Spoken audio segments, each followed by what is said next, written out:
el pueblo del que soy originario no se habla mucho de este tema. De hecho, no se toca bajo ninguna circunstancia.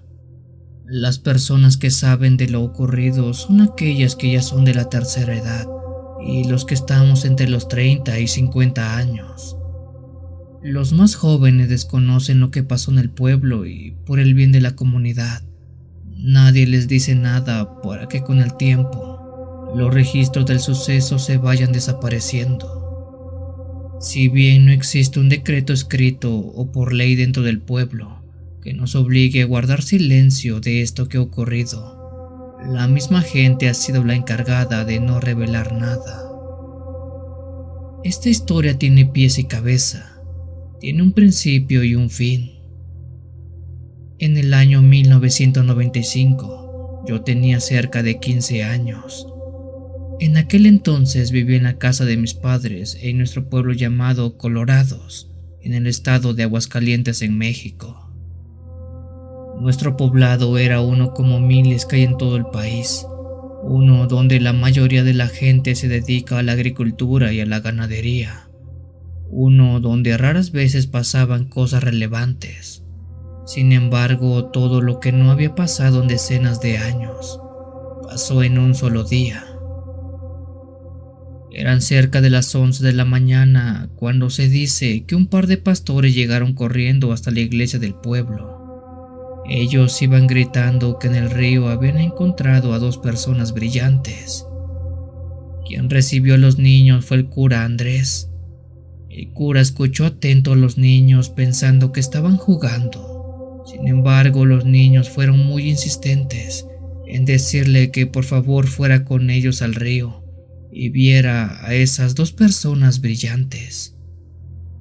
Ante la insistencia y al no tener algo mejor que hacer, los niños y el cura caminaron hasta fuera del pueblo donde estaba el río. En medio de varios campos de maíz y de terreno desolados, estaba aquel riachuelo donde los pastores dijeron ver a los brillantes, que es como se les nombró. Cuando el cura estuvo cerca de lo que vieron los niños, este cayó de rodillas y se persinó. Después tomó a los niños y regresó corriendo al pueblo para repicar la campana de la iglesia, que se sabía era para convocar a una reunión de emergencia.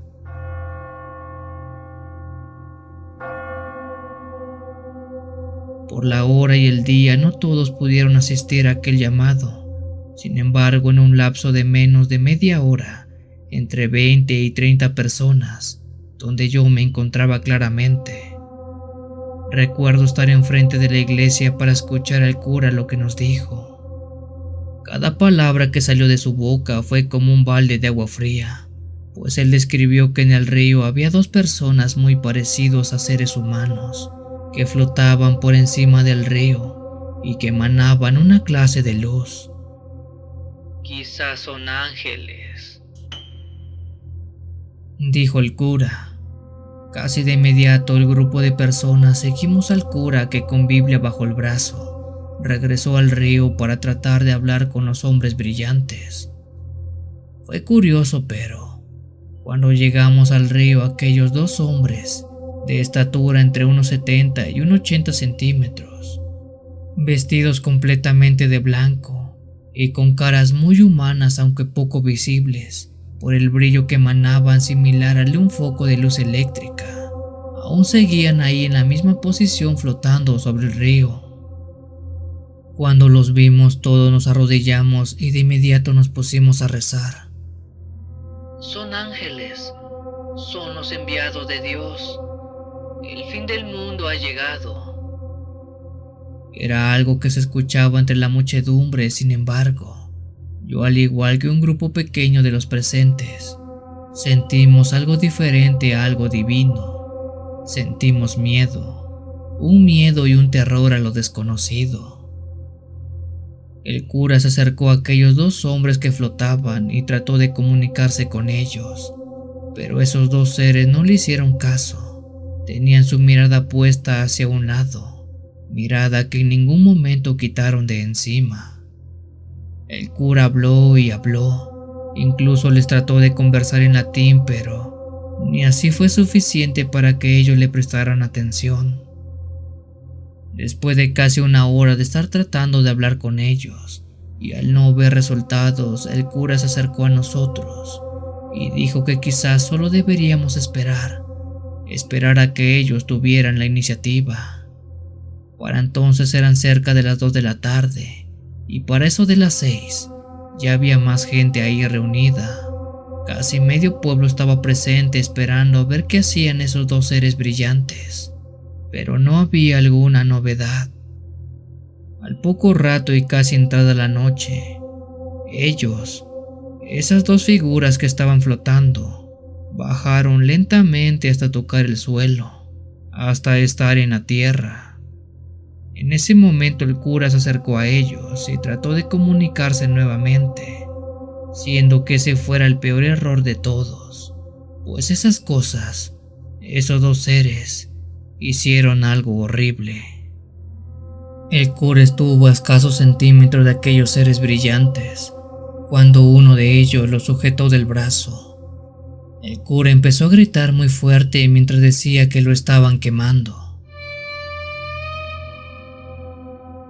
El resto de los pobladores solo vimos cómo ese ser lo seguía sujetando, y de buenas a primeras, sin saber cómo, pero ellos desaparecieron enfrente de nosotros. En nuestros propios ojos se llevaron al cura Andrés. Así como lo escuchan, los dos hombres brillantes se fueron desvaneciendo al igual que el cura, que mientras lo hacía no paraba de gritar y de pedir misericordia. Para cuando ellos desaparecieron, los gritos del cura también desaparecieron y nosotros, todos, volvimos corriendo al pueblo de regreso. Por días nunca se dijo nada, no se comentó nada e incluso gente se fue del pueblo por temor que esos hombres brillantes volvieran. Pero eso jamás pasó, y lo que tampoco pasó fue el regreso del cura, pues tampoco volvió. De su desaparición nunca se reportó nada ni se dijo nada por temor a que esos hombres, esos ángeles, se enojaran. A partir de esa fecha la iglesia se quedó sin cura casi 3 años, hasta que se envió uno nuevo, pero el pueblo jamás contó qué pasó con el cura Andrés por miedo. Y ese miedo es el que provoca que tratemos de olvidar lo que pasó en la tarde. En esa tarde, cuando todos vimos a dos hombres brillantes cómo aparecieron y nos arrebataron al cura.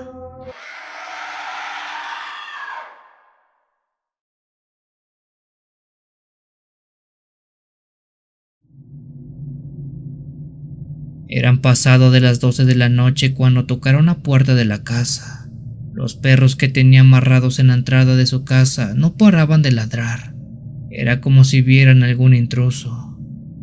Mi abuelito Agustino se levantó de su profundo sueño y tomó su arma para investigar quién tocaba a esa hora, ya que era muy noche como para que alguien no viniera a buscar a la casa. Mi abuelito le dijo a su esposa que no se parara de la cama y que esperara en lo que él resolvía aquel asunto. En repetidas veces el sonido desesperado de alguien tocando la puerta no paró de oírse. Mi abuelito se acercó y preguntó quién estaba con todo ese escándalo. Soy yo, Braulio, el vecino.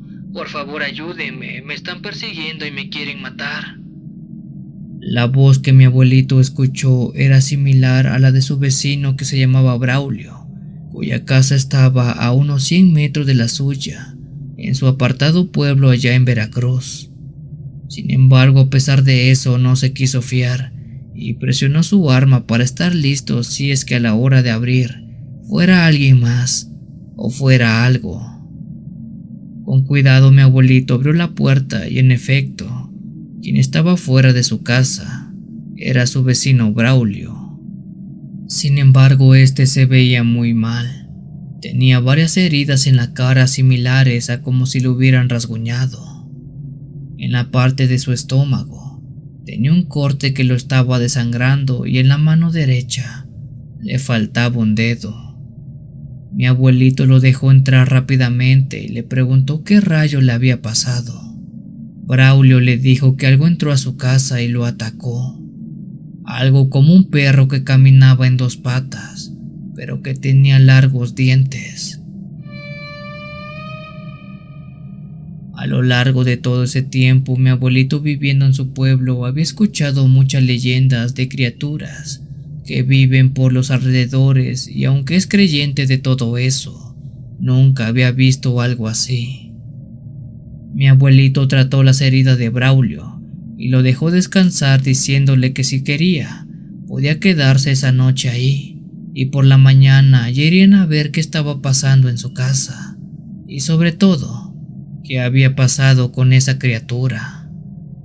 Braulio le tomó la palabra, pero ni bien respondió eso, nuevamente el ladrido de los perros se escuchó muy fuerte.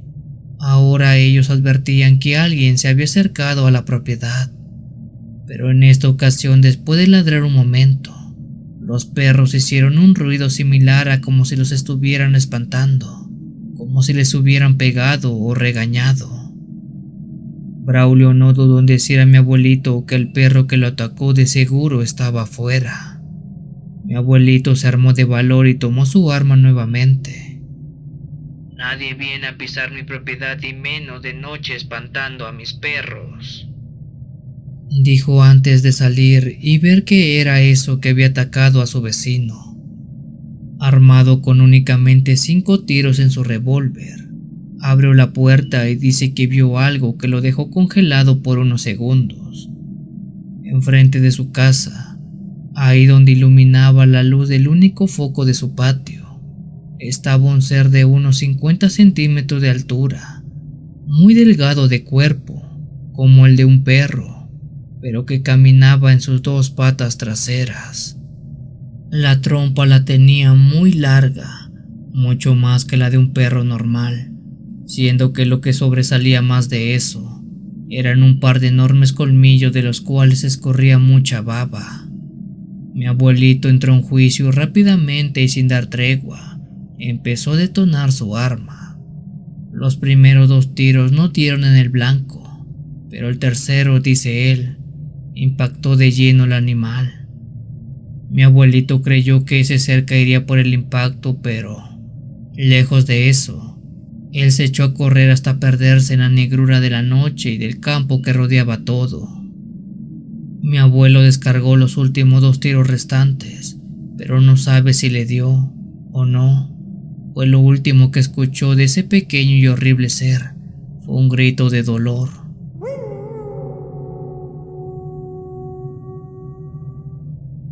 Después de esa noche, mi abuelito y Braulio, su vecino, jamás volvieron a ver eso. No saben si falleció por los impactos o simplemente no le quedaron ganas de regresar.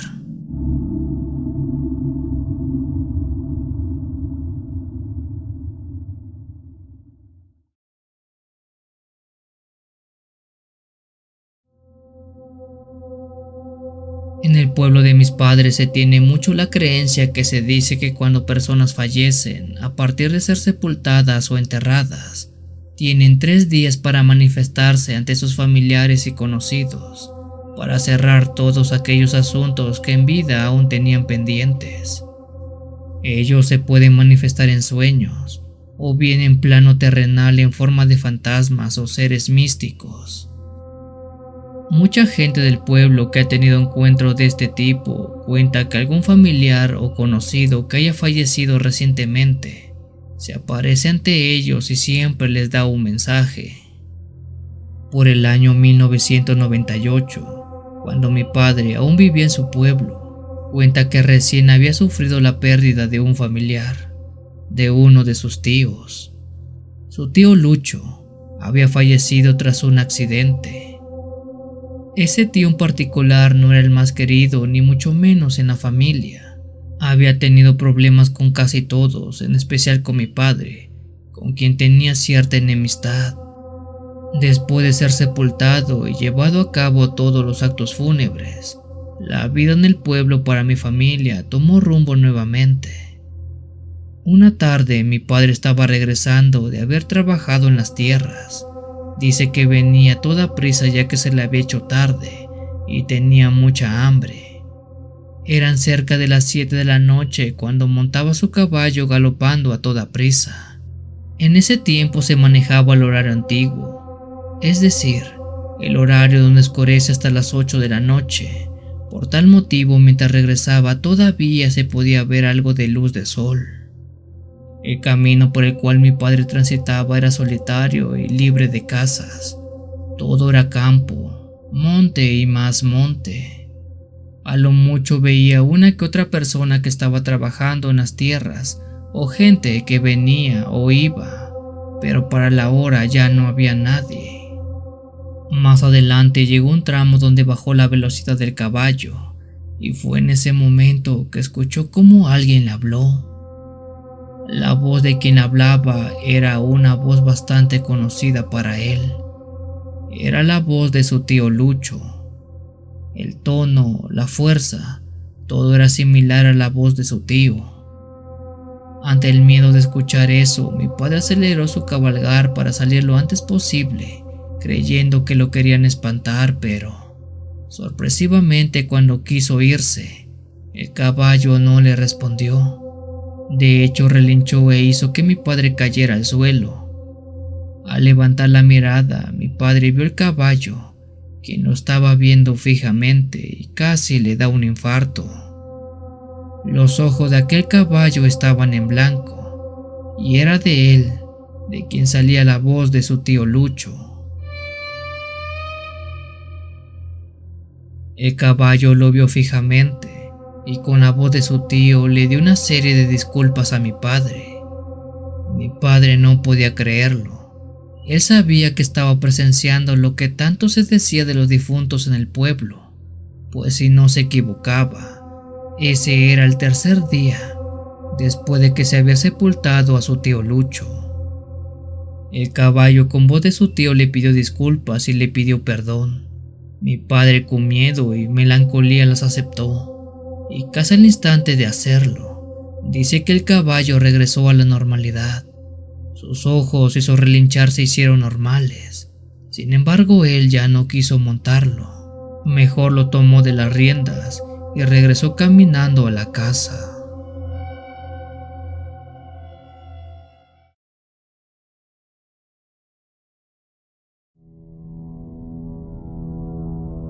No quiero decir el nombre del pueblo donde pasó lo ocurrido porque de solo recordarlo un nudo se me forma en el estómago. Y estoy seguro que cuando ustedes terminen de escuchar este relato, también tendrán esa misma sensación.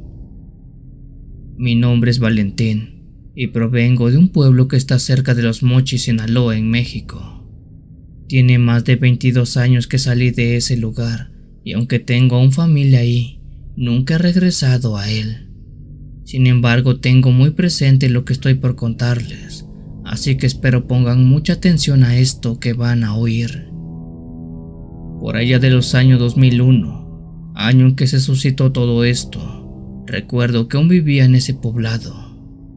Este era un lugar donde no pasaban cosas tan importantes. De hecho, el poblado era tan chico que carecíamos de algún tipo de policía municipal o algún cuerpo de seguridad. Cuando había un conflicto, la gente lo arreglaba de manera directa y listo. A pesar de ser un pueblo tranquilo, una tarde se dio una desaparición que fue un tanto extraña. Magdalena, la hija del señor Porfirio, había desaparecido.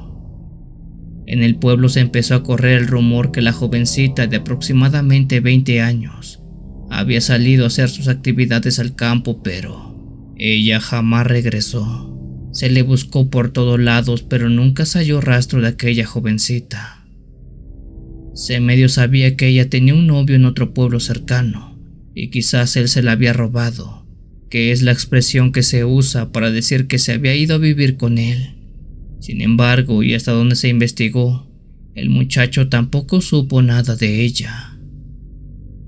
Ese caso de desaparición parecía aislado, porque nunca había pasado algo así antes. Pero al paso de 2 meses aproximadamente, Silvia, otra jovencita del pueblo, también desapareció en condiciones muy extrañas. En su caso, ella estaba cuidando a sus cabras atrás de su casa, pero cuando uno de sus hermanos la fue a llamar para que fuera a comer, ella ya no estaba. Solo quedaron las cabras pastando, pero Silvia, ni rastro. 2 meses pasaron cuando se dio una tercera desaparición. En esta ocasión se trataba de Fabiola Durán, otra jovencita de entre 18 y 23 años del pueblo, que desapareció sin dejar rastro. Cuando se dio este tercer caso, el pueblo se unió y formó un grupo de búsqueda, porque se sabía que no era normal lo que estaba pasando, y quizás algún grupo de malhechores o malhechor se estaba robando a las jovencitas del pueblo. Pero a pesar de muchos esfuerzos, nunca se dio con algún sospechoso y jamás halló rastro de alguna de las jovencitas perdidas. La gente del pueblo empezó a cuidar mucho a sus hijas, ya que ellas eran muy vulnerables. El único lugar a donde se les dejaba ir era la iglesia a tomar misa, y eso era cuando iban en grupos grandes para que ninguna jovencita estuviera sola. Recuerdo que incluso se le llegó a preguntar al padre si creía que algún mal había llegado al pueblo, y quizás el chamuco se estaba robando a las jovencitas, pues se creía que él gustaba de este tipo de mujeres castas. El cura dijo que no estaba seguro, pero por si las dudas no era conveniente dejarlas solas, y de preferencia que todas acudieran a misa 2 o 3 veces por semana, para estar protegidas por si el chamuco en verdad era quien se las estaba llevando. El tiempo pasó y las desapariciones se siguieron dando. En los meses siguientes, Daniela y Alejandra, 2 también jóvenes, desaparecieron sin dejar rastro. Ante el miedo no se podía hacer mucho, ya que el pueblo solo se dedicó a rezar, pues no había algo que hacer de manera puntual. Una tarde, ya casi entrada la noche, recuerdo estar regresando de trabajar mis campos de maíz, cuando pensé en irme a bañar al río que estaba cerca de ahí. Eran alrededor de las 7 de la noche, hora en que el sol se estaba ocultando, pero aún tenía suficiente tiempo para ir al río y darme un ligero baño. Estaba ya en el río cuando, muy a lo lejos, vi a 2 personas que estaban cruzando en él. Aquellas 2 personas pudieran ser cualquiera, sin embargo, noté que uno de ellos era una mujer, una jovencita del pueblo. A ella, alguien vestido completamente con una túnica negra, la tomó del brazo y la estaba llevando a la parte más profunda del bosque. Al ver eso me intrigué mucho y me puse a seguirlos sin que se dieran cuenta. Con cautela me acerqué lo más que pude, siguiendo los pasos de esas 2 personas. A la distancia vi que la jovencita era Reina, otra chica del pueblo, pero quien la llevaba de la mano por delante, no sé quién era. Ya casi entrar la noche, ellos caminaron hasta la parte más profunda del bosque e iban iluminando todo con una lámpara. Yo por mi parte caminaba a la buena de Dios, tratando simplemente de no caer. El encapuchado y Reina llegaron a un pequeño claro donde procedieron a prender una clase de antorchas que iluminaron todo el lugar, dejando ver que en medio de ese sitio estaba una clase de piedra en forma de asiento o silla. El encapuchado, aún sin dejar ver su rostro, le dijo a la joven que se sentara y que iban a empezar de una vez. Aquella joven le hizo caso y se sentó en esa piedra tan rara, pero cuando se sentó pude verla mejor, notando que ella estaba en una clase de trance. Era como si estuviera bajo brujería, pues tenía la mirada perdida y no ponía resistencia a nada.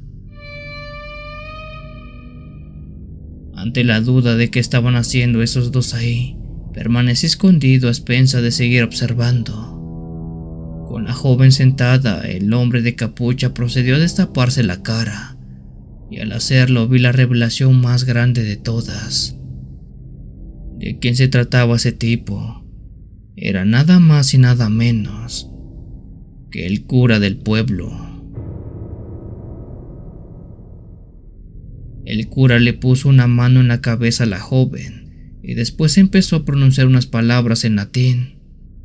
No sé cómo explicarlo, pero en ese mismo momento, un aire muy frío empezó a soplar por todos lados. El aire frío se sentía, pero al ver las hojas de los árboles, estas no se movían en lo más mínimo, algo que no tenía sentido. El cura después procedió a tomar una pequeña botella con un líquido rojo y se untó un poco en la yema de los dedos, para después con ella pintar una cruz en la frente de la joven reina. Cuando él hizo eso, la mujer cayó al piso y empezó a retorcerse como si le estuviera dando un ataque epiléptico. El cura se agachó al piso junto a ella y siguió recitando algo en otro idioma. No sé cómo describir esto, pero en ese momento vi como del cielo bajó una clase de bruma blanca. Era como un cuerpo etéreo que descendió de lo más arriba y se fue postrando en el cuerpo de la joven. En ese momento yo ya no pude más. No sé qué rayo le estaba haciendo el cura a la joven reina, pero sé que no era nada bueno. Desenfundé mi machete y salí de mi escondite directo a confrontar al padre. Cuando el padre me vio, se cubrió la cara y se echó a correr al bosque. No dijo ni hizo nada, solo salió huyendo como un cobarde. Volteé a ver a la joven, quien seguía tirada en el suelo, y al hacerlo, vi como esa misma bruma blanca que había descendido del cielo y se postró en ella, ahora salía de su cuerpo y regresaba hacia el cielo. No sé qué fue eso, pero no tuve tiempo de explicarlo, pues cargué a la joven y regresamos al pueblo. Conté lo que vi, aunque mucha gente no creyó. Cuando Reina despertó, confirmó que el cura del pueblo le había hecho beber algo que la drogó y después la llevó a ese lugar del bosque.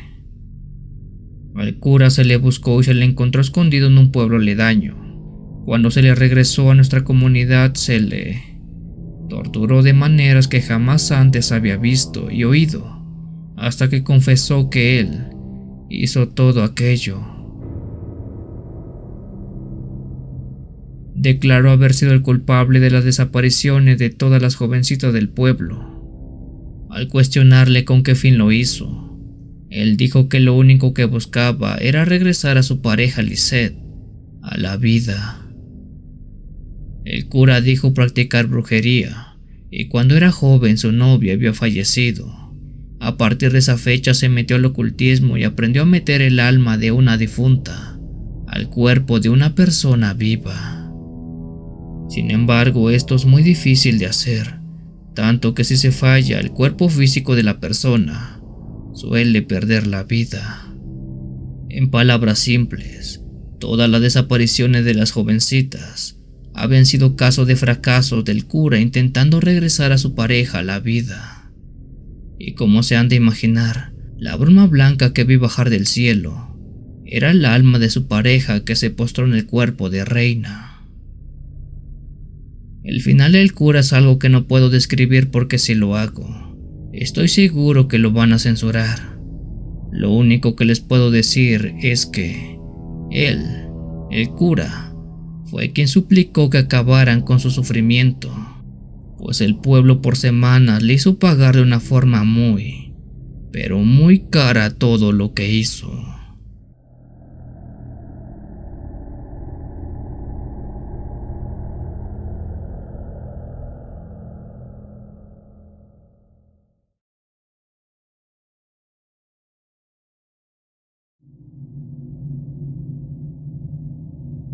Lo que paso a contarles es algo que mi padre dice pasó cuando él era un jovencito de 13 años, que vivía en una pequeña ranchería con sus padres allá en el estado de Yucatán, en México. Una tarde de aquel entonces, mi padre cuenta que había salido de la escuela y se dirigía a la casa. Mientras caminaba por una vereda de tierra rodeado de puros árboles, dice que muy a lo lejos, entre grandes plantaciones que estaban a unos 20 metros, él vio a una persona que estaba parada. Por lo que alcanzó a ver, dice se trataba de un hombre sumamente alto y muy delgado. Por la distancia que había entre uno y otro, No logró aproximar qué tan alto era, pero dice que este hombre podía medir fácilmente 2 metros de altura sin ningún problema. Mi padre se espantó porque dice que a esa persona no lo logró reconocer. Él vestía como un campesino normal e incluso tenía un sombrero de color blanco, pero aún así, por más que hizo memoria, no logró saber quién era ese tipo. Asustado se fue corriendo a la casa y por temor de lo que había visto, no le dijo nada a nadie, ni siquiera a sus padres. El resto de la tarde fue tranquila para mi padre, quien se puso a hacer su tarea de la escuela y después a ayudar a su padre con las labores del campo. Entrada ya la noche, como a eso de las 8 p.m., cuando ya todos se iban a dormir, mi padre fue al baño y escuchó que tocaron la puerta. Se le hizo raro porque los perros que tenían en la entrada no ladraron, pues ellos siempre avisan cuando alguien llega. Con cuidado mi padre se colocó en la puerta y preguntó quién era y qué buscaba. La voz del otro lado tardó unos segundos en responderle, y cuando lo hizo, preguntó si se encontraba el señor Demetrio, nombre de mi abuelo, padre de mi padre. Dudoso preguntó nuevamente quién lo buscaba, a lo que la voz del otro lado respondió que era un conocido y que venía a verlo. Ante esa respuesta mi padre abrió la puerta, pero al hacerlo, él casi se viene de espaldas, pues dice que la persona que tocaba era ese mismo hombre alto que vio parado en el bosque por la tarde. Al tenerlo ahora más cerca, dice que logró verlo mejor y corroboró todo lo que había visto antes. La altura extraordinaria de ese hombre, así como también su delgadez, aunque ahora sí pudo verle la cara. Y lo que vio, dice, era como si estuviera viendo a un hombre sin vida. Tenía la piel pálida y grandes ojeras en los ojos como moretones. Además que tenía la cara muy chupada, casi esquelética. Ante el miedo de ver a ese hombre, mi padre se quedó callado y congelado. De repente sintió un toque en la espalda que lo hizo salir de ese trance de terror. Quien le tocó la espalda fue su padre, don Demetrio. ¿Cuántas veces te he dicho que no abras la puerta si no te doy autorización alguna? Mi padre pidió disculpas con voz de temor, para después colocarse detrás de su padre. Don Demetrio y ese hombre alto se vieron fijamente unos segundos sin decirse nada, pero a su vez era como si se hubieran dicho todo. El hombre alto le dijo que era hora de irse, que el tiempo ya se había terminado. Don Demetrio le dijo que sí, pero que le diera permiso de hablar con su esposa y con su hijo antes. Mi padre cuenta que el hombre alto caminó hasta la mitad del patio y ahí se quedó esperando a que don Demetrio saliera. Por su parte, don Demetrio fue con su esposa y quién sabe qué tantas cosas le dijo, porque mi padre no escuchó esa plática, pero dice que ella quedó llorando. A su vez, don Demetrio fue con mi padre y le dijo que a partir de ahora, todo lo que la familia tenía quedaba en sus manos, pues él tenía que irse a otro lado a buscar una nueva vida. Después de eso, don Demetrio abrazó a mi padre y salió de la casa. Se colocó al lado de ese hombre alto y los dos se fueron en plena noche. Esa fue la última vez que mi padre, dice, vio a su padre, pues don Demetrio jamás regresó a la casa, mucho menos al pueblo. Desde ese acontecimiento rumores salieron por todos lados.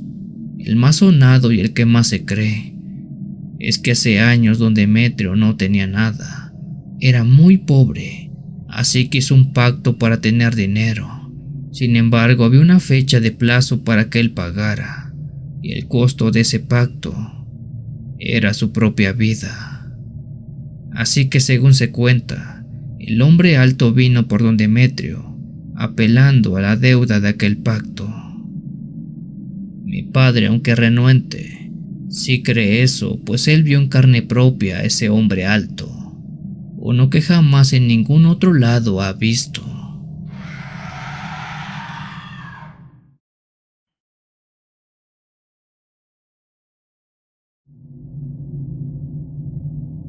Esta ha sido una de las tragedias más grandes que he tenido la desgracia de haber vivido, y aunque me gustaría poder decir que tuvo un final feliz, por desgracia no lo tuvo. Mi nombre es Martín y provengo de un pueblo muy pequeño en el estado de Sonora, en México.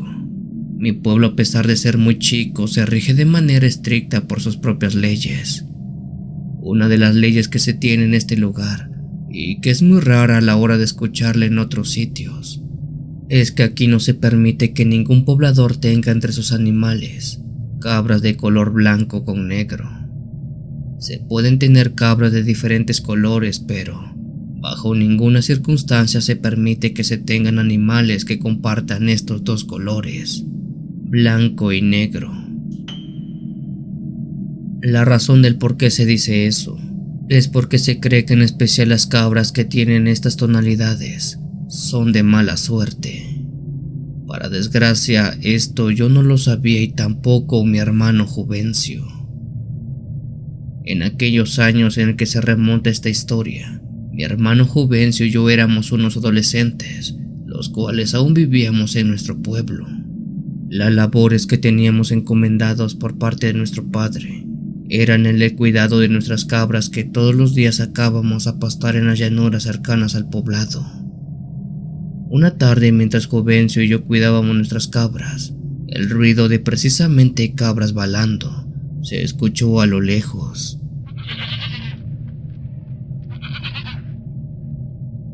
Mi hermano y yo pensamos que se trataban de nuestras cabras, que quizás estaban avisando de un posible depredador. A la hora de ver a nuestro rebaño nos percatamos que estaban tranquilos pastando. Entonces, ¿quién estaba haciendo ese ruido? Juvencio me tocó el hombro y me dijo que viera a metro de nosotros. Sobre unas grandes piedras estaban 3 cabras balando. Aquellos animales, como se lo han de imaginar, tenían un tono peculiar de piel. Ellas eran de color blanco con negro. Las 3 eran hembras y se veían muy bien cuidadas. Juvencio trató de acercarse a ellas y al hacerlo notó que ninguna de las 3 cabras estaban marcadas o tenían algún collar. En nuestro pueblo, por regla, es obligatorio que todos los animales tengan una marca con iniciales de sus dueños, pues de no hacerlo se puede creer que los animales son salvajes y cualquiera que logre atraparlos se puede quedar con ellos. Mi hermano y yo vimos por todos lados a esas 3 cabras pintas y no vimos una sola señal de marca, siendo que creímos que eran animales salvajes. Es nuestro día de suerte. Si atrapamos a esas 3 cabras nos podemos quedar con ellas, dijo Juvencio. Para serles sinceros, eso no me dio buena espina, pues la mirada de esas 3 cabras no era como la mirada de nuestras cabras. Esas eran diferentes. Le dije a Juvencio que las dejara porque quizás eran de alguien y para evitar problemas mejor nos fuéramos. Sin embargo, él dijo que intentaría atraparlas. Acto seguido, Juvencio tomó un par de lazos que siempre teníamos con nosotros y empezó a seguir a las cabras pintas. En un principio las cabras corrían en la llanura escapando de mi hermano, pero de repente esas 3 cabras, se metieron a la parte del bosque. Juvencio fue tras de ellas y dijo que me quedara cuidando a nuestras cabras, que él volvería en un momento.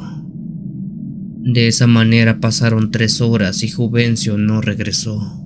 Ya eran casi las 7 de la noche y el sol estaba ocultándose. Al ver que mi hermano no volvía, fui corriendo a la casa a dejar nuestras cabras y avisé a mi padre de todo lo que estaba ocurriendo. Ni bien le conté a mi padre. Él y yo salimos volando de la casa, pues también tuvo un mal presentimiento. Armados solo con lámparas, los dos caminamos por el bosque donde fue la última vez que vi a mi hermano. Empezamos a gritar, pero por más que gritábamos, no obteníamos respuesta alguna. Caminamos hasta llegar a una barranca de gran tamaño donde finalizaba parte del bosque. En ese lugar mi padre apuntó la luz de la linterna al fondo, que tenía unos 7 o 9 metros de profundidad, y fue entonces que nos quedamos horrorizados con lo que estábamos viendo. Al fondo del barranco, sobre unas grandes piedras, estaban aquellas 3 cabras de color blanco con negro comiendo. Pero lo que comían no era pasto, no era hierba. Ellas estaban comiendo a mi hermano, o más bien, lo que quedaba de él. En aquella piedra estaban los restos de Juvencio, que parecía haber caído al fondo del barranco y se había estrellado contra las grandes piedras, quedando inerte al instante. Nunca antes había sido testigo de cabras comiendo carne humana, y esa ha sido la única vez que presencié algo así de horrible. Como pudimos, espantamos a esas 3 cabras, quienes a la hora de salir corriendo, puedo jurar escuché, se empezaron a reír. La risa que salía de ellas era una risa que me eriza la piel al día de hoy, y que era una sumamente burlona. Los restos de Juvencio fueron recuperados y se le dio cristiana sepultura. A mí se me explicó el por qué nunca se deben tener cabra de color blanco con negra en los rebaños, pero si eso me lo hubieran dicho antes, si eso lo hubiera sabido Juvencio, las cosas hoy serían muy diferentes.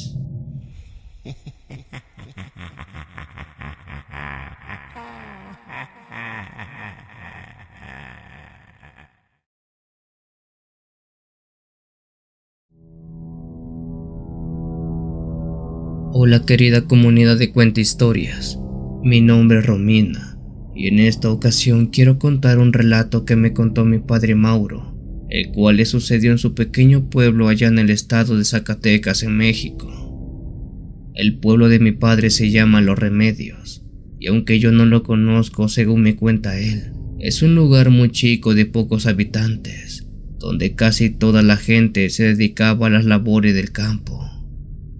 En el año 1981, cuando mi padre tenía cerca de 16 años, dice que una tarde un señor del pueblo llegó acompañado de 2 niñas entre 8 y 9 años cada una.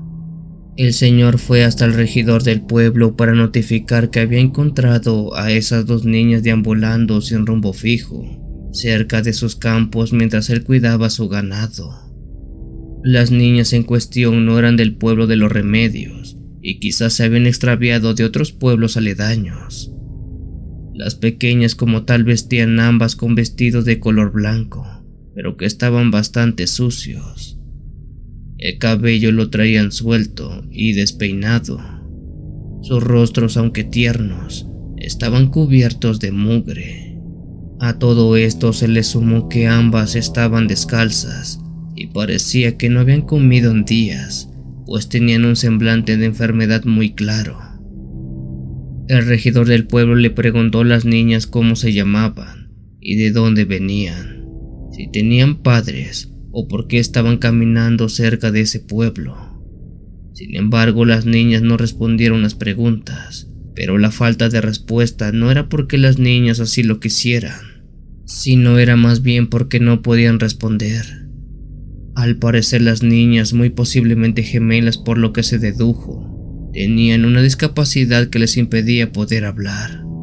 De ellas solo salían sonidos guturales y se expresaban solo señalando y haciendo mímica.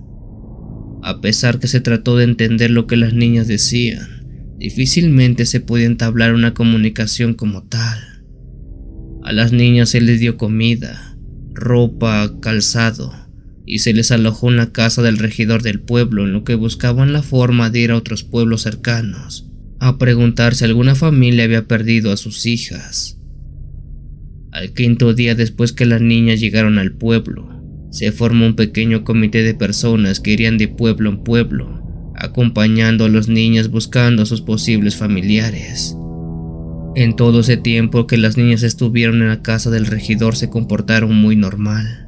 Jugaban entre ellas, Se comunicaban a su manera e incluso parecían bastante felices. La noche previa al día que el comité tenía planeado salir con las niñas a buscar a sus familiares, se suscitó algo bastante extraño. Siendo eso de las 9 de la noche, el regidor del pueblo salió de su casa junto a su esposa, diciendo que las niñas habían desaparecido. Ellos dijeron que las niñas ya no estaban y dieron aviso para que el pueblo las buscara, pues era peligroso que estuvieran solas de noche. En aquella búsqueda que se dio por parte de la gente del pueblo, mi padre se unió y ayudó con todo eso.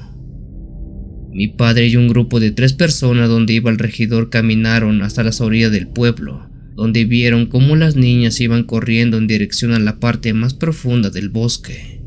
Armados solo con linternas, mi padre y el resto del pequeño grupo le dieron seguimiento mientras les gritaban que volvieran, pero las niñas no hacían caso. Algo raro, dice mi padre, era que ellos, a pesar de ser originarios de ese pueblo, y aún con linternas en mano, les era difícil correr entre el bosque, pero aquellas niñas parecían que corrían con mucha facilidad e incluso menciona que por momentos parecía que ellas estaban flotando. Con el paso de los minutos, mi padre y el pequeño grupo fueron perdiendo la lejanía de las 2 niñas, hasta un punto donde ya no las vieron. Ellos iluminaron todo el oscuro bosque cuando se percataron que varios metros más adelante, en la parte más profunda del bosque, 2 luces de color blanco salieron disparadas hacia el cielo. Aquellas 2 luces parecían estrellas fugaces, pero que en lugar de llegar del cielo a la tierra, lo hacían al revés. Ellas salieron de la tierra hacia el cielo. Aquellas 2 luces volaron tan alto hasta que ya no se vieron más y todo se volvió oscuro.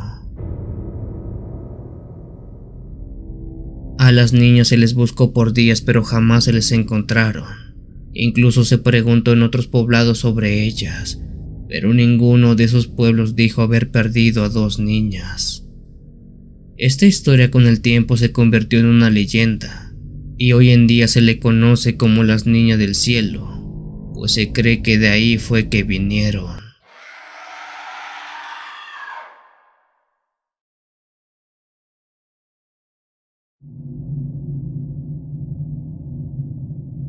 Buenas noches, Memo. Me llamo Israel Fuentes y te escribo desde mi pequeño pueblo llamado Tomantla, en el estado de San Luis Potosí. La intención de contarte esto es porque me sucedió hace poco y quiero compartir mi experiencia para que tengan mucho cuidado, por si un día tocan a su puerta en plena madrugada. Hace un par de meses mi hija Angélica, de 15 años, me pidió permiso para ir a quedarse una noche a la casa de su tía Julieta. Julieta es mi hermana y tiene una hija de la misma edad que la mía, las cuales son muy buenas amigas.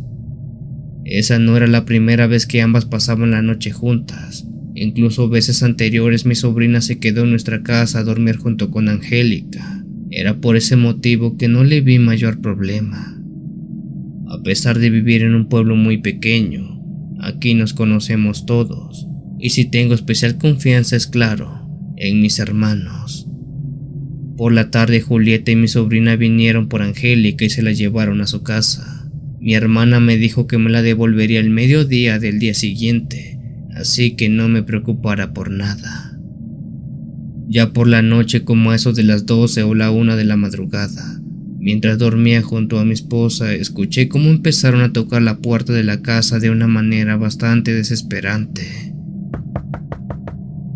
Me puse alerta porque no eran horas para que alguien tocara la puerta, y mucho menos nos vinieran a buscar. Tomé mi arma por si las dudas y fui a la puerta para preguntar quién tocaba. Al preguntar me sorprendió escuchar la respuesta, pues quien se escuchaba era la voz de mi hija Angélica, que entre sollozos me pedía que por favor la dejara entrar. La voz que escuché era claramente la de mi hija, la cual se escuchaba bastante angustiada, así que no dudé en abrirle. Sin embargo, antes de quitar el seguro de la puerta me percaté de varias cosas que no cuadraban, pues si de algo estaba seguro es que mi hermana Julieta No dejaría salir sola a mi hija a esas horas. Además que mi hija también tenía llaves de la casa. Sin abrir la puerta le pregunté a aquella persona qué había ocurrido. Angélica, o lo que parecía ser Angélica, me dijo que tuvo un problema y que alguien la venía siguiendo. La historia que me contó no tenía sentido, pues en ningún momento mencionó algo sobre su tía o su prima. Sin embargo, la voz que escuchaba del otro lado era idéntica, era igual a la de mi hija. Para cerciorarme de quién estaba parado afuera, me agaché hasta el piso y vi por debajo de la puerta, tratando de ver al menos los pies para constatar que fuera Angélica. Pero al hacerlo, al ver por debajo de la puerta, no vi nada. No había pies parados afuera de ella. Sin embargo, seguían tocando la puerta y pidiendo que los dejara entrar. Sea lo que sea que estaba tocando la puerta, estaba seguro que no era mi hija. Era alguien más, o aún peor, era algo más. En el pueblo pasan muchas cosas, y había escuchado historias de apariciones, pero nunca me había tocado a mí de primera mano ver algo así. Ante las recomendaciones que había llegado a escuchar, sabía que en esos casos se tenía que rezar, y eso fue lo que hice. Me puse de rodillas y empecé a rezar en voz alta. Conforme el Padre Nuestro resonaba enfrente de la puerta, la voz de quien me pedía entrar se fue haciendo cada vez más y más ligera, hasta que al paso de unos 5 minutos ya no se escuchó nada. Ya no se oyó la voz ni mucho menos los toques de la puerta. Cuando por fin se cayó todo, me armé de valor y abrí la puerta. Afuera, enfrente de la puerta, no había nadie. No había nada. Todo estaba en completa calma. Aún con miedo regresé a la cama y no le conté nada a mi esposa de lo ocurrido para que no se alarmara, pues era claro que algo había venido a tocar la puerta, simulando ser nuestra hija. Al día siguiente, al mediodía, mi hermana Julieta pasó a dejar a mi hija y le pregunté si todo estaba en orden, si todo había estado bien. Ella mencionó que sí, que no hubo nada fuera de lo común. Eso reafirmó el hecho que, claro, quien tocó la puerta de la casa en la madrugada fue algo simulando ser Angélica.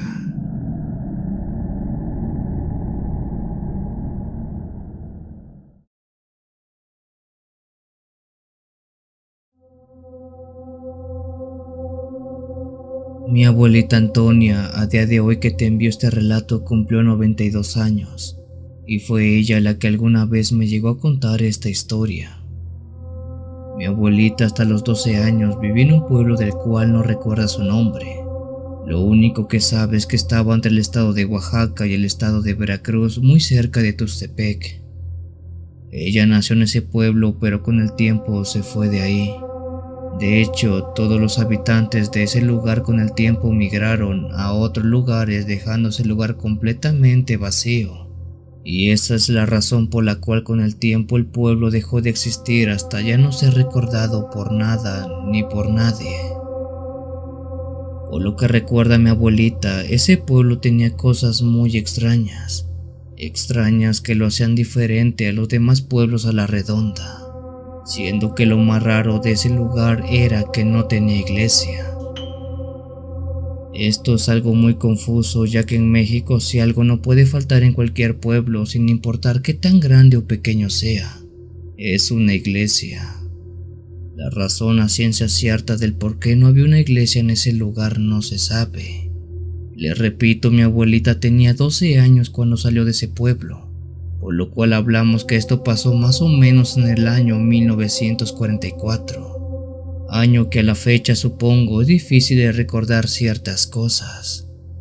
Lo único que ella sí sabe es que la iglesia no era vista con buenos ojos en ese pueblo. Digamos que le tenían cierto desagrado. La razón del por qué mi abuelita, o más bien los padres de mi abuelita, así como la demás gente que vivía en ese pueblo en ese entonces dejaron ese lugar, es algo que eriza la piel de solo escuchar el nombre de una rara tradición que se llevaba por ahí a cabo. El desfile de los santos. El desfile de los santos era una festividad que mi abuelita cuenta se hacía en ese su pueblo, pero a pesar que el nombre pueda sonar algo religioso, era totalmente opuesto, incluso más sabiendo que ese lugar no tenía una iglesia. Entonces, si no había un lugar santo, ¿cómo es que había un día dedicado a ellos? Según cuenta mi abuela Antonia, en el cuarto viernes del mes de abril de todos los años, ese pueblo desde temprano se preparaba para celebrar dicha festividad. Bueno, aunque más que celebrar, lo que hacían era esconderse. Desde muy temprano la gente del pueblo limpiaba y barría las calles, tapaban las puertas y ventanas de sus hogares con tablas de madera, además que amarraban a todos sus animales como perros y gatos para que no anduvieran sueltos por las noches.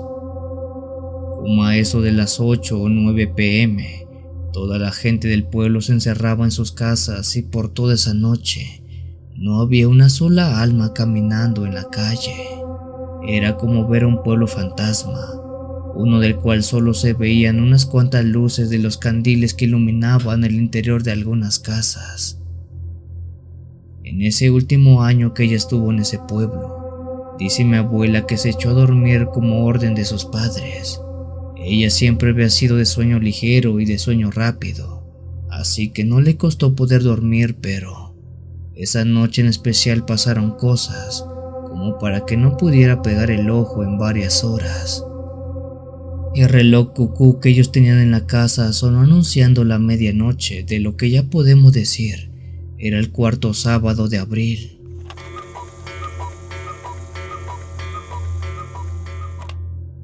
Dado casi en punto de esa hora, mi abuela escuchó como un gran tumulto de voces se escucharon afuera de su casa. Lo extraño era que esas voces sonaban muy claro. No había un solo ladrido de un perro que las opacara, y eso era mucho, pues en ese pueblo si algo no deja dormir en las noches, es eso, el ladrido de los perros. Sin embargo, en esa ocasión parecía que todos habían desaparecido o simplemente no querían ladrar. Entre el silencio de los perros, pero si él habla de esas voces, mi abuela Antonia se paró de la cama y caminó hasta la ventana de su pequeño cuarto que daba justamente a la calle. Con su mirada fija recorrió la cortina y vio hacia afuera tratando de dar con aquel ruido. Sin embargo, dice que no vio nada. Afuera todo estaba completamente oscuro y no se veía absolutamente nada ni a nadie. Creyó que estaba oyendo mal y que quizás era el viento que le estaba jugando una mala broma, pero cuando apenas estaba por darse la vuelta y regresar a dormir, en la orilla de aquella calle se asomó la luz de un pequeño candil. Seguido de esa luz venían más, unas 4 o 5, todas luces de candiles completamente encendidos y ardiendo al rojo vivo. La mirada de mi abuela Antonia se quedó fija tratando de ver quién sostenía esos candiles. Para sorpresa de ella, nadie de los que venía caminando ahí de cerca de 10 o 12 personas era alguien a quien ella pudiera reconocer del pueblo. No era ningún vecino, compañero de la escuela, familiar, nadie. Todos eran simples desconocidos que jamás había visto antes. Incluso la ropa de todos ellos tenían cosas bastante raras, pues vestían con túnicas de muchos colores, así como también algunas de esas personas parecían tener coronas en la cabeza. Lo que mi abuela describe esa noche vio fue una clase de procesión, algo como una hilera de personas marchando mientras se quejaban con lamentos propios de mucho dolor. Mi abuelita sintió mucho miedo por los ruidos que salían de las bocas raras de esas personas. Eran sonidos extraños, ruidos como de personas muertas. Pero ella, mi abuelita, notó algo que fue aún más raro que el ruido que salía de sus bocas. Eso era que al ver caminar a esas personas, Estas parecían no moverse. Era como si no levantaran sus pies y mucho menos hicieran algún tipo de pisada para avanzar. Aunque esa vestimenta que tenían los cubría por completo, no era suficiente como para cubrir los movimientos de sus pies. Y es que ella dice, nunca se movían, nunca caminaban, pero aún así aquellas personas sí podían avanzar. Sus caras, la cara de esas 10 o 12 personas tampoco era algo normal. Estas eran estáticas, rústicas, no había muecas, gestos, pestañeo, nada. Eran caras de cartón, caras como máscaras, pero que no eran máscaras porque no iban pegadas a la cara ni a la piel. Aquello plástico era su propio rostro. Esas cosas que iban peregrinando y quejándose de mucho dolor eran muñecos, eran estatuas que flotaban mientras se quejaban caminando a través de todo el pueblo. Ellos eran santos de yeso que peregrinaban martirizando al pueblo de mi abuela. Después de esa noche y a los meses, mi abuela se cambió de ese pueblo y por muchos años jamás tocó el tema de lo que había presenciado en aquella fatídica noche. De hecho, ella casi no entra a las iglesias, pues dice que aquellos santos que alguna vez vio en su pueblo eran los mismos que ella veía en los altares de las iglesias y por eso le daba bastante miedo. Fue así que ella entendió por qué entonces esa festividad de ese pueblo le decían el desfile de los santos, pues por alguna extraña y malévola razón, santos que sabrá Dios de dónde salían, marchaban y martirizaban ese pueblo. ¿Por qué santos de yeso caminaban en ese lugar? Es algo que jamás sabremos, pues como lo dijo mi abuela, ese pueblo ya no existe y casi toda la gente que llegó a presenciar ese hecho ya no vive o ya lo olvidaron. Y en este caso creo que eso es lo mejor. Es mejor olvidar que algo así pasó alguna vez.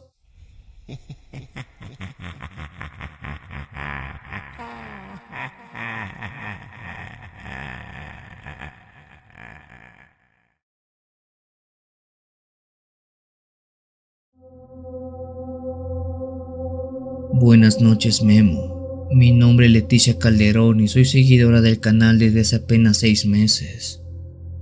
Te voy a ser sincera y te diré que no soy fanática de las historias de terror. Me gusta escuchar algunas, las suaves por así decirle, ya que las más aterradoras las omito por cuestiones personales. La razón del por qué escribo esto es porque hay una historia en particular que escuché en tu canal, que hasta donde yo he visto es el único caso narrado y contado de un acontecimiento donde todo un pueblo completo desapareció sin dejar rastro. Bueno, ¿qué tal si te dijera que ese no es el único caso de este estilo que ha sucedido en México? Lo que te voy a contar es una vieja historia contada por mi abuelo Efrén, e incluso es tan conocida por esta zona de los Mochis en Sinaloa, que la gente que aún la recuerda la conoce como la noche que nadie durmió. Como ya les he mencionado, esta historia me la contó mi abuelo Efrén, pero quien la vivió en carne propia fue mi bisabuelo Víctor, padre de mi abuelo Efrén en el año 1953. Para no enrollarlos con tantos ancestros, voy a contar la historia en primera persona como la vivió y la experimentó mi bisabuelo, ya que creo que es más legible de este modo. Eran las 10 de la noche cuando, después de haber estado trabajando mis tierras, llegué cansado a la casa. Mi esposa me preparó de cenar y platicamos algunos asuntos de la casa para matar algo de tiempo.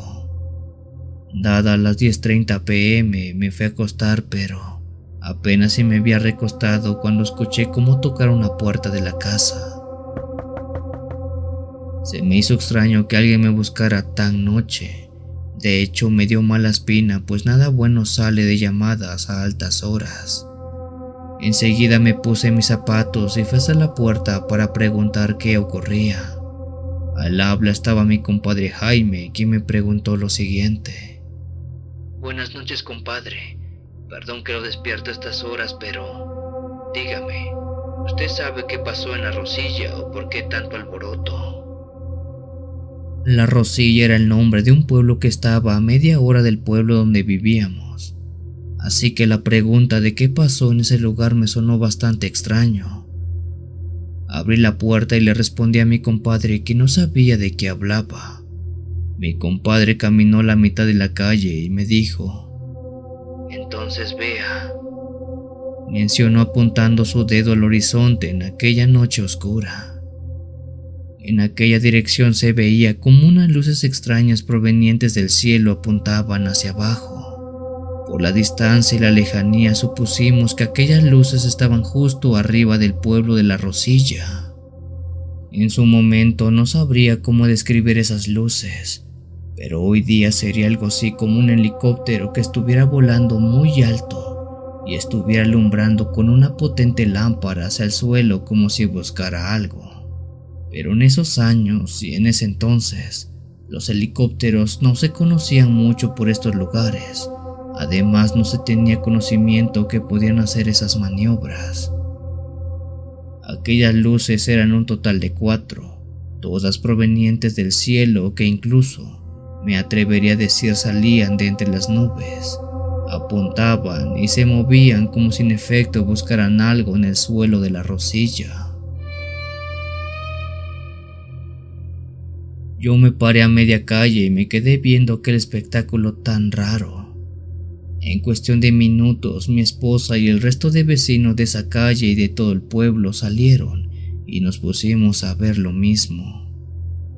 Todos se preguntaban qué era aquello que estaban viendo. Aviones, era lo que se corría el rumor, estaban volando sobre aquel pequeño pueblo de no más de 100 habitantes. Pero ¿con qué objeto? ¿Qué buscaban esos aviones?, nos preguntamos. Nadie pudo dar una sola respuesta a aquello que veíamos, pues no había mucha imaginación como para poner soluciones. En ese estado estuvimos cerca de media hora viendo esas luces que seguían haciendo lo mismo, moviéndose de aquí para allá. Para entonces, gente se había retirado a dormir porque no había novedad alguna en los movimientos. Sin embargo, esta regresaba pues decía que no podía conciliar el sueño. Yo lo constaté cuando también me fui a la cama y traté de descansar, pero algo extraño me estuvo sucediendo. No tenía sueño. Yo había regresado muerto de cansancio del trabajo y tenía un sueño espantoso, pero después de salir y ver esas luces, el sueño se me había quitado por completo. No importaba para dónde me moviera o qué tomara, no podía dormir. Mi esposa, mi compadre y el resto de la gente del pueblo sufrió este mismo problema. Nadie podía dormir. De hecho, esa noche nadie durmió.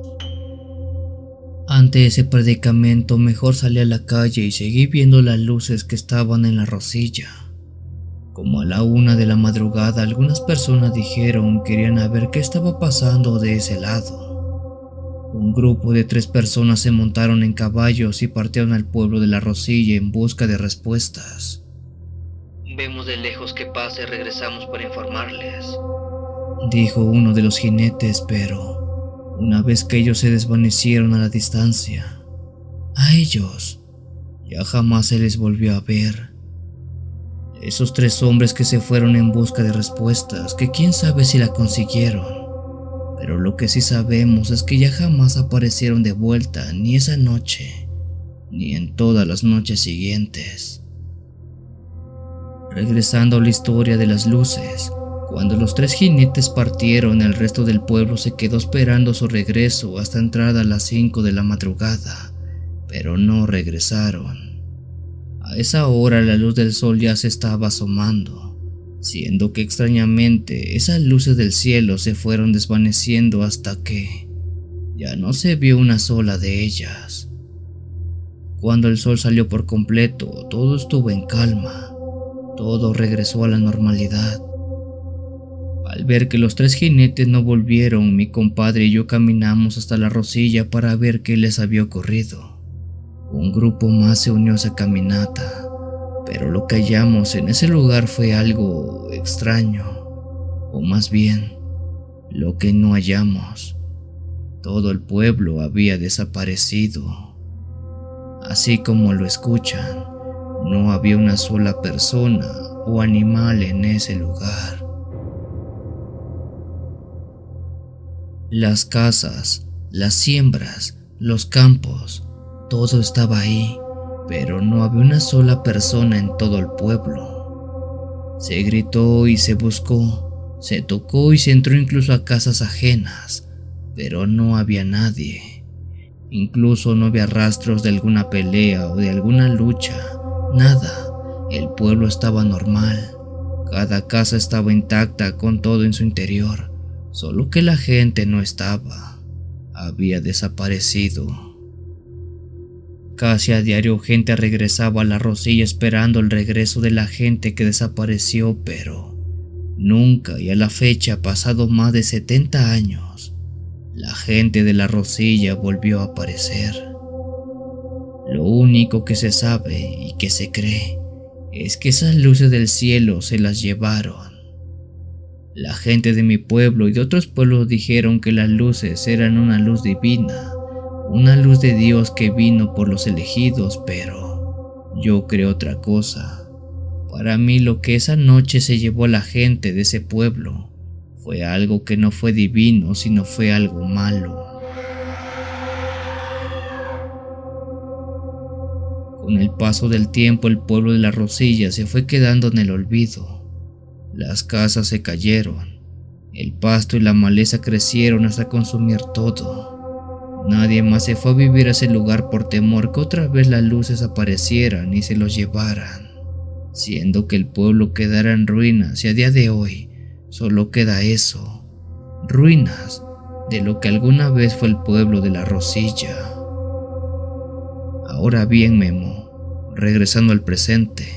Cuando mi abuelo Efrén me contó esto, rápidamente se me vino a la mente una adopción masiva, una adopción colectiva, una hecha por extraterrestres quienes por medio de esas luces se llevaron a la gente de ese pueblo, o al menos eso creo yo. A este caso se le conoce como la noche que nadie durmió, y es una vieja, muy vieja historia de mi estado.